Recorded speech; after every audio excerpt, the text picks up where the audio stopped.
¿Sabes dónde está tu atención?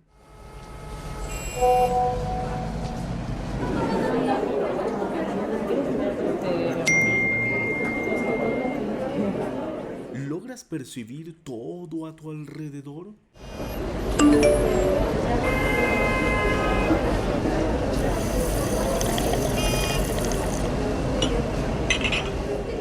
Conéctate con Zona Consciente.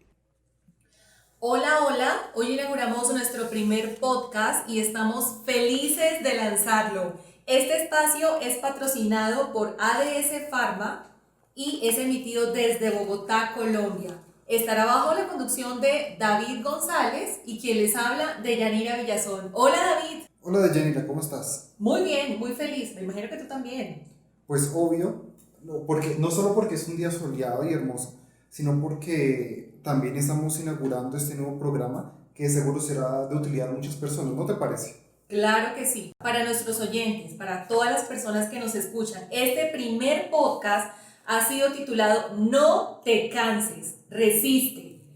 Vamos a dar herramientas de manejo de estrés y ansiedad en el personal de salud.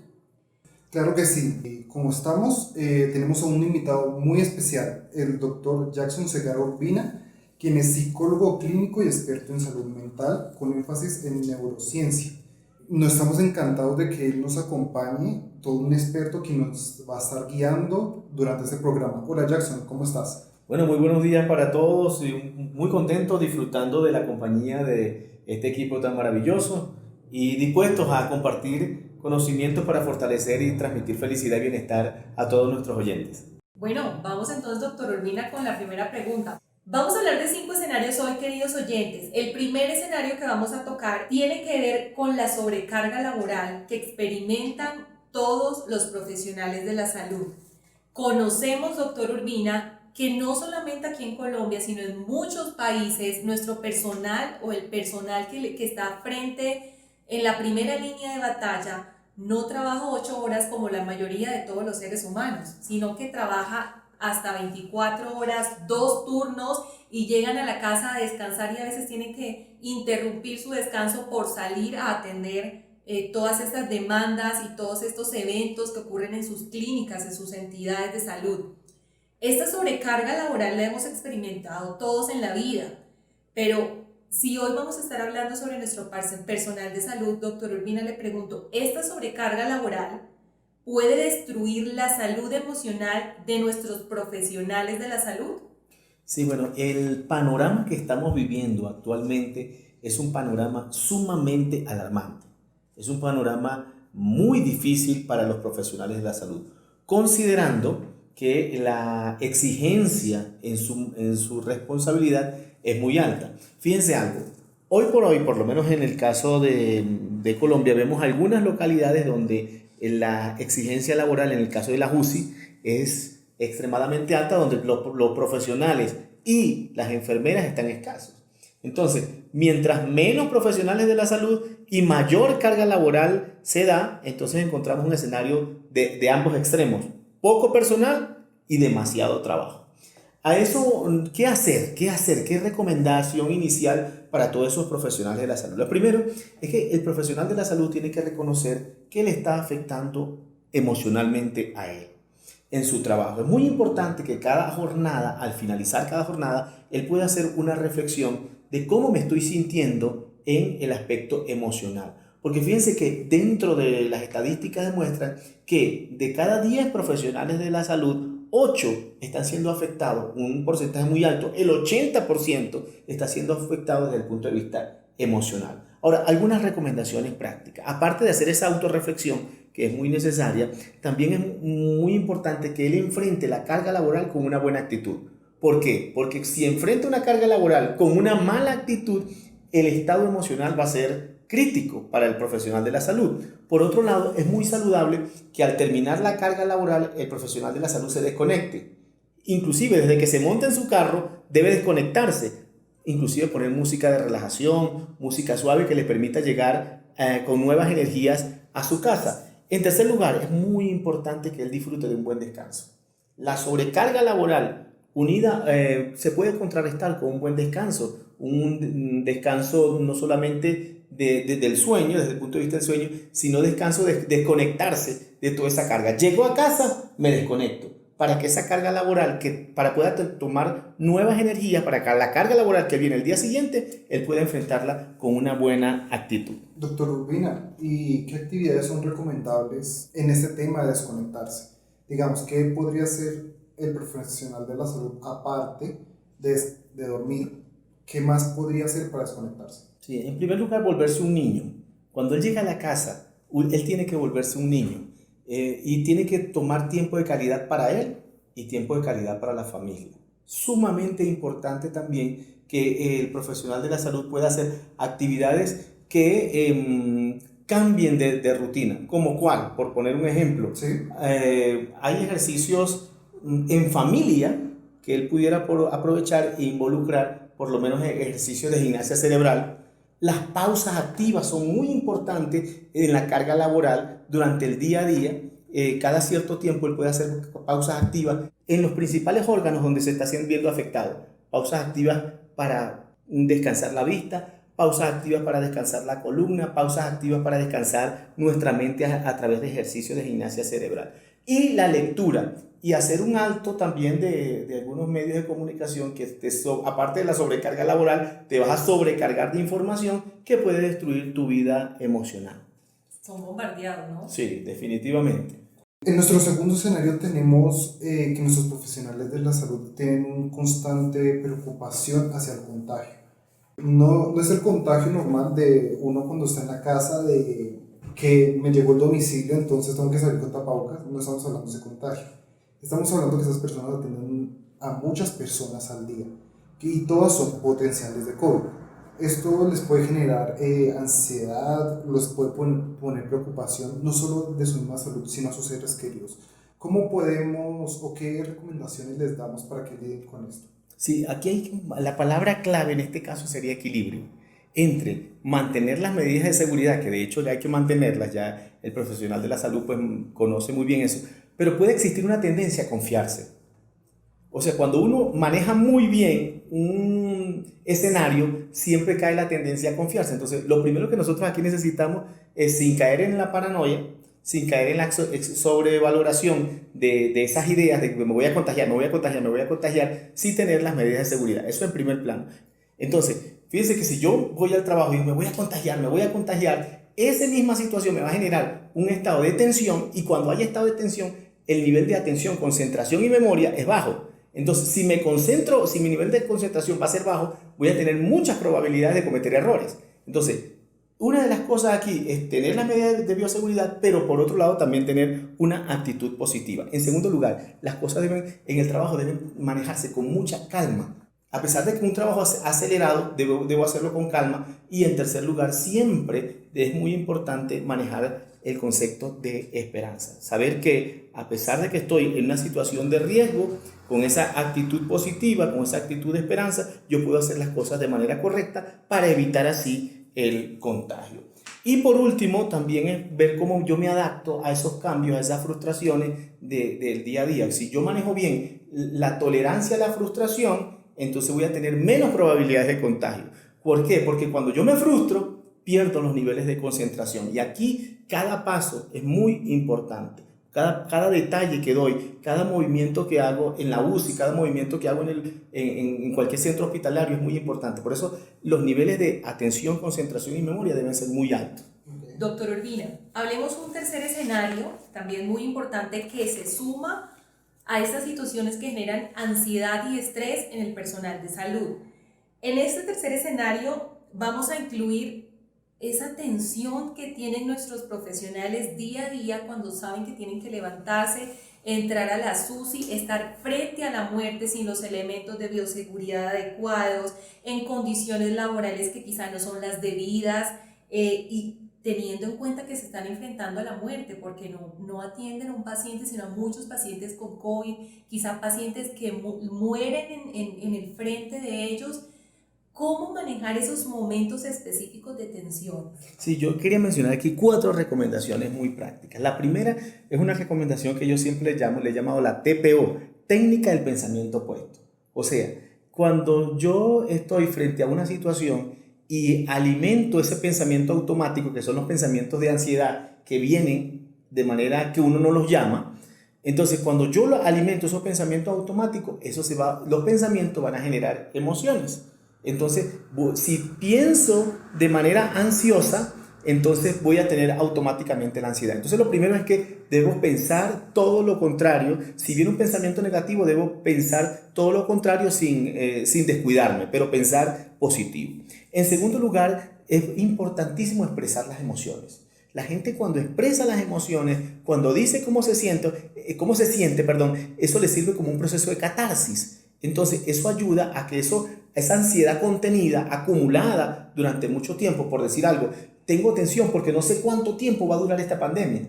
Entonces, si yo la expreso, eso va a generar una catarsis y va a generar que la tensión no se contenga y no se resitúe de manera en un futuro. Lo tercero, trate de hablar con personas que le ayuden. Trate de hablar con personas que tengan una actitud positiva. Y si usted identifica que una persona que está a su lado, puede ser, si usted es un médico y hay una enfermera que le está, ay doctor, mire que esto esto nunca va a pasar.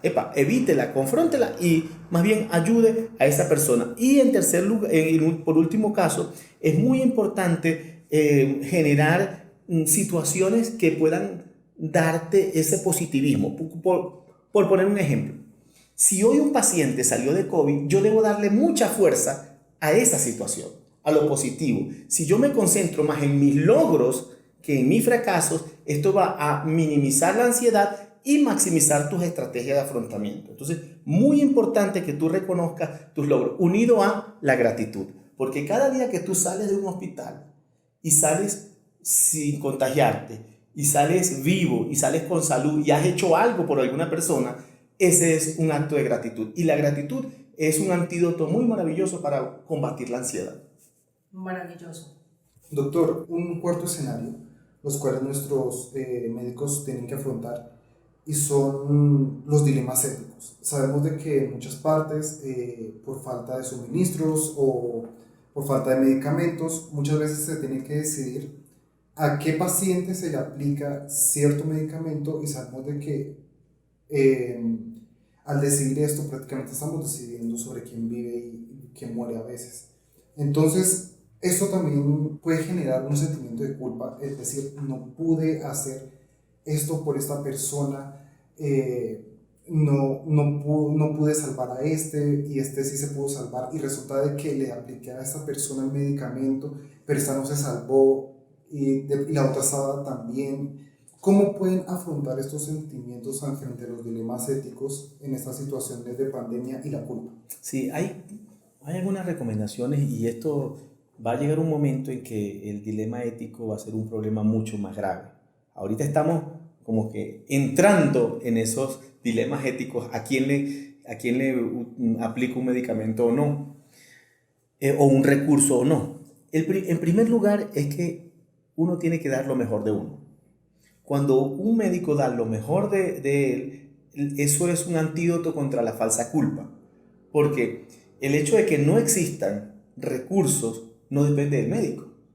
Y entonces a veces esa falsa culpa hace que el dilema ético se convierta en un problema y se convierta en un boomerang que viene a terminar afectando al médico.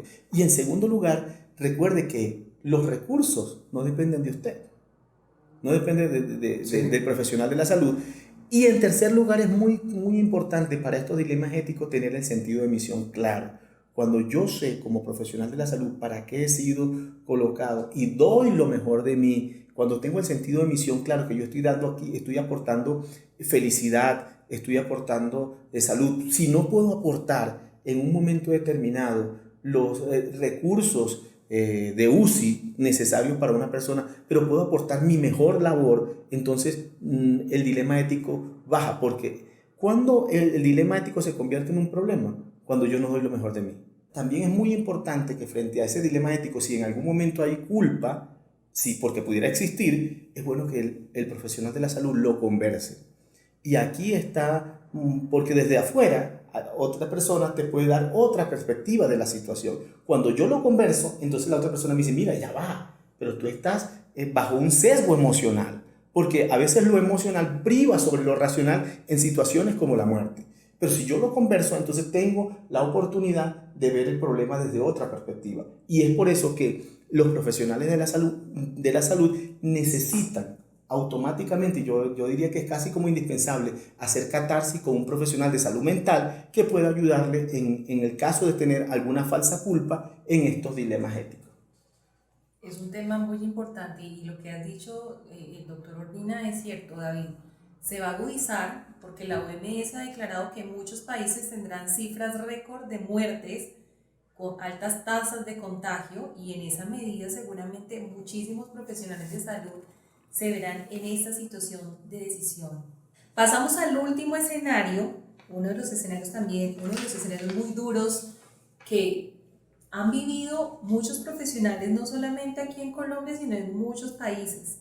Pienso que aquí en Colombia el tema ha sido muy duro. Iniciando esta pandemia conocimos casos de personas que solamente por portar su uniforme les enviaban ramos de flores, ramos fúnebres, los desalojaban de sus apartamentos, no los dejaban ingresar a supermercados, no los dejaban ingresar en el bus, les decían palabras obscenas, grotescas, dolorosas. El ser humano no está hecho para ser rechazado, doctor Urbina. Este personal de salud, que son miles de personas, viven con una carga, como hemos hablado en nuestros 4 escenarios distintos, y a eso sumarle un rechazo, un estigma social, es muy cruel. ¿Qué consejo podemos darle a esas personas que han vivido esta situación? Claro, para los médicos, yo les recomendaría en primer lugar nunca olvidar su juramento hipocrático, o sea, su sentido de misión. Y para las enfermeras también, pues su sentido de misión. Porque no estábamos preparados para una situación como esta.